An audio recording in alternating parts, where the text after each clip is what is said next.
our Leadership Dialogue series, Advancing Higher Education in India. We're so excited to have you with us today as we explore the future of higher education in India.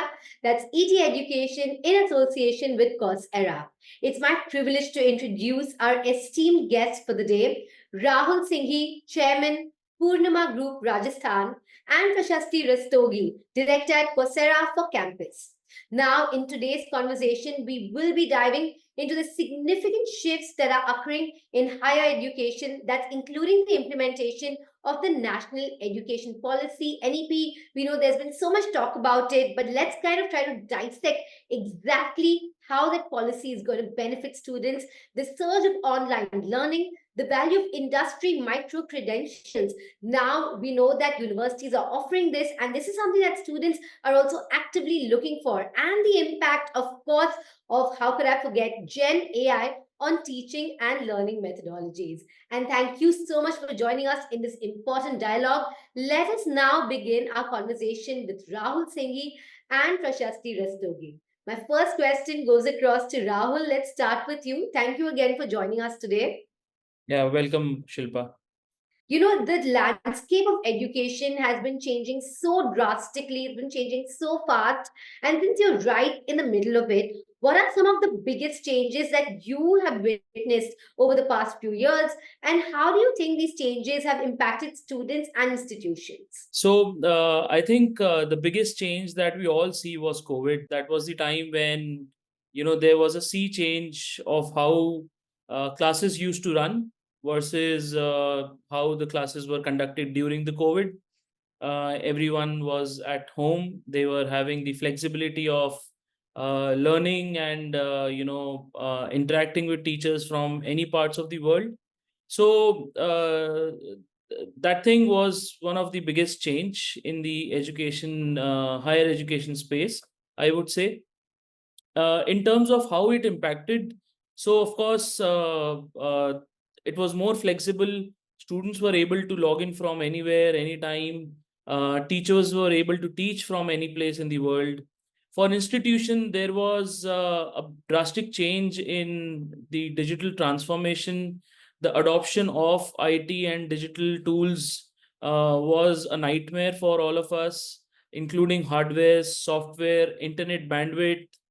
At the same time, it was challenging for students because some of the students were at such a remote places that they were unable to log in properly. They were having internet issues. They were having laptop issues. They were not having proper devices which could support the online teaching.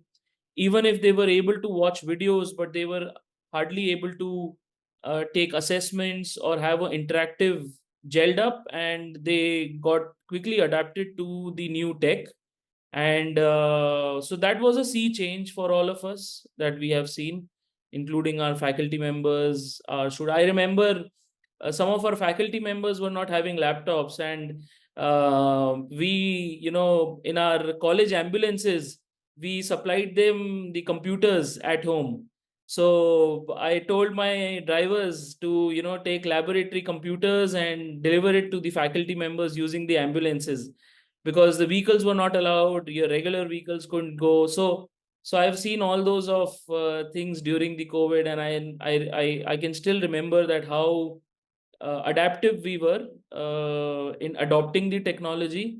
And I think everyone from all age group, whether it was like a 60-65 years old persons or youth, they were quite adaptive to it. We have seen our children, my daughters, my son, they were only like 5 years old, 6 years old, and they quickly adopted.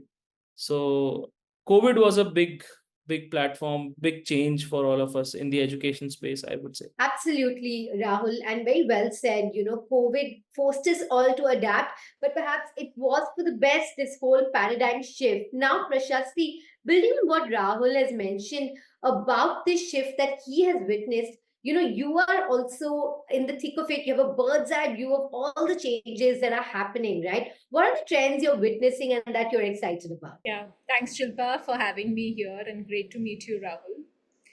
I'm taken back to what Prime Minister Modi had said at the time of national education policy launch. Right, he said we are building an education policy for the 21st century India, to ensure that it makes Indian citizens more empowered and easily attractive to global opportunities.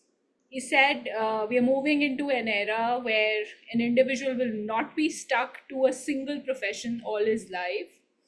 Thus, they will need to continuously reskill and upskill, and the national education policy framework is going to support that. I think that's like the basis of the digital transformation era for institutions of learning in India.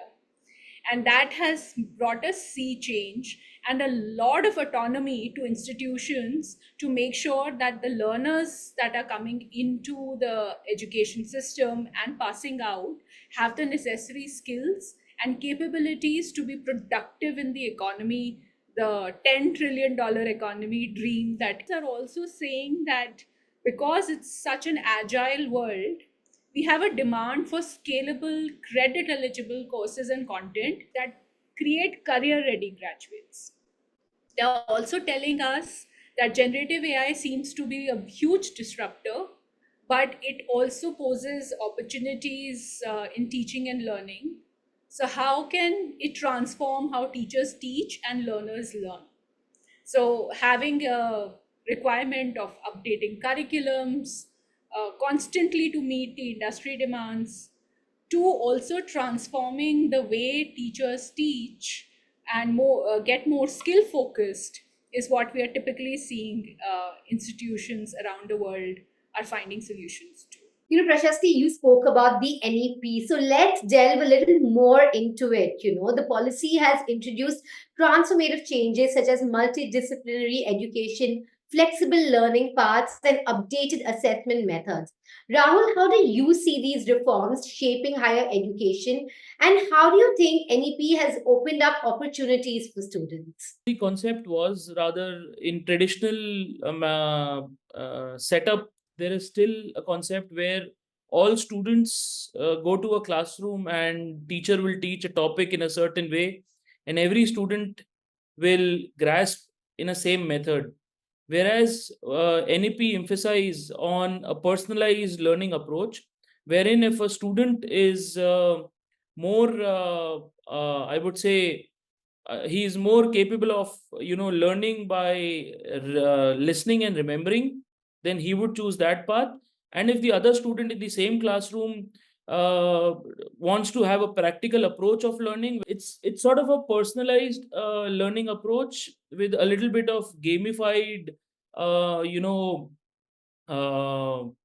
dashboard kind of setup that a student wants nowadays, inclusive of the in classroom teaching. The students no more like, they don't like the chalk and talk method. They are more inclined towards a PPT or online, interactive kind of learning. So NEP has gives that flexibility to all the institutions. The other thing is that NEP also allows a multidisciplinary approach wherein an engineering student would have topics of environmental science, sustainability. Maybe a mathematics students would have programming languages. Art student would also learn about accounts. So all these flexibility are being adopted by Indian institutions now, which were only limited to a very few private institutions, I think 20 years or 10 years back. But now, so these are the two basic things: the personalization of the learning paths, as well as the multidisciplinary approach towards teaching and learning. Well, absolutely. That's a full on game changer, especially with the whole rigidity being removed from the system. Now, we live in a borderless world almost, Prashasti, and so many universities are incorporating global online content to better align education with the industry needs, because we can no more be in our small cocoons. The world is everyone's oyster, especially when it comes to students. How is Coursera enabling universities to create a curriculum that is flexible and prepare students for real world careers? Yeah, great question actually. We did a survey of students globally, and we found out that 86% of the students agree that having industry aligned professional certification in their curriculum, which they can earn for credit, is going to help them stand out to employers. We did a similar survey with recruiters also, right? Employers as well. And we realized, and this is India's number, that 92% of the employers felt that students who come with job aligned skills demonstrated via these professional certifications, in which not only there is fundamental learning, but also projects to demonstrate applied applications of that learning, are going to be preferred in the process of hiring. So recruiters are very clear the world is changing to a skill first hiring, and what they want as an input from the higher education institutions is to give those tangible skills to students while they are at the university. The future of higher education is super collaborative. The future of higher education is also digital. The future of higher education is also career readiness. And all this can happen if we pull in the powers of industry with academia and bring together both minds to collaborate to make sure that the curriculums are constantly updated to meet the evolving demands of the students, because at the end of the day, higher education institutions are there to serve learners. I'll take an example of Coursera. Coursera has over 325 industry as well as university partners on the platform who have built micro credentials on most in-demand skills. And what universities are telling us is this is a great resource which can help us keep our curriculums agile. So why don't we integrate the best of learning from a Google or an SAP or a Meta, and probably from one of the best universities around the globe, into our curriculum to make sure the most advanced form of learning is coming to our students. A significant impact on what students are presenting to prospective employers.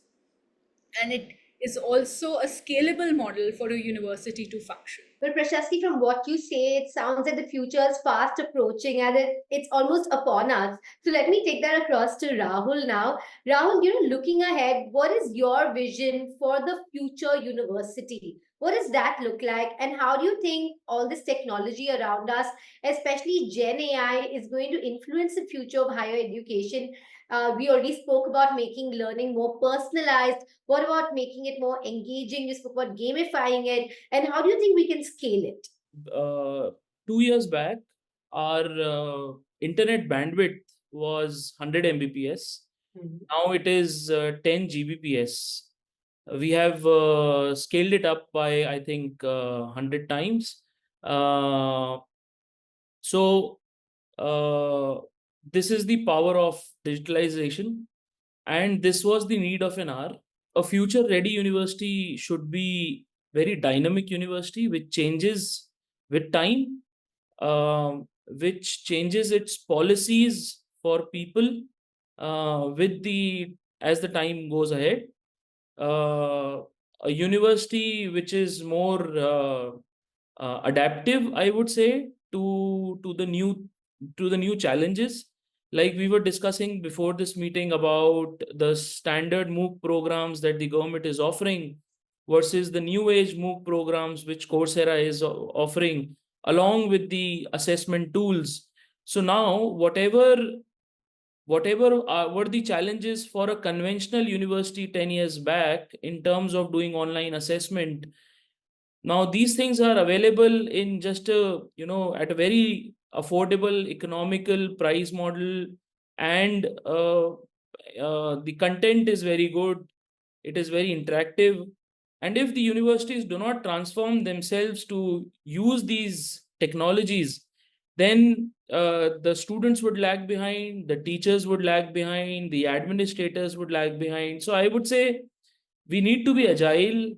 And at Purnima, I would say we have these value added courses which adds to the dynamics of the multidisciplinary approach towards teaching and learning.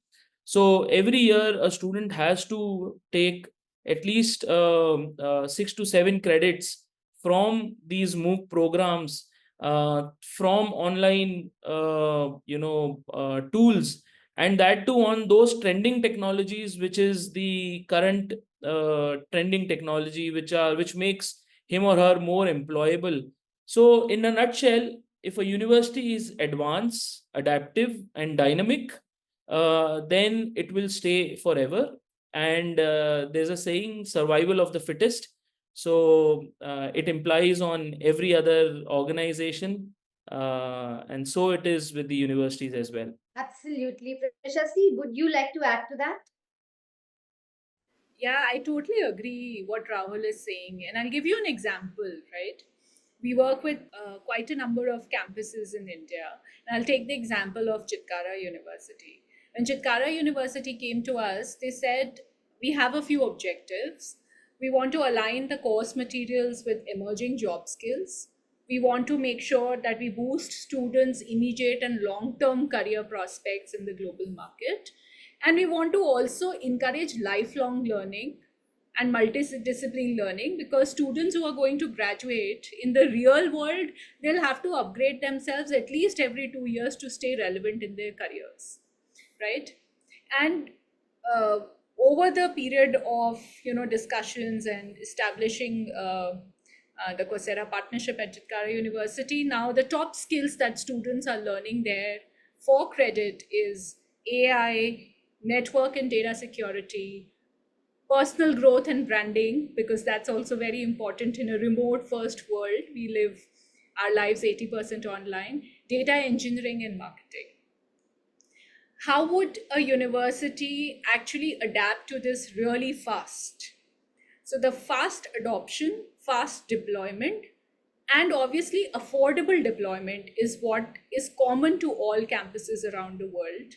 And that's where Coursera has been significantly able to contribute in the curriculum integration process. That's great to hear indeed, Prashasti. And I loved listening to the inputs of both you and Rahul. It's been absolutely very valuable time spent with the two of you. Your perspectives have greatly enriched our understanding of the transformative changes in higher education.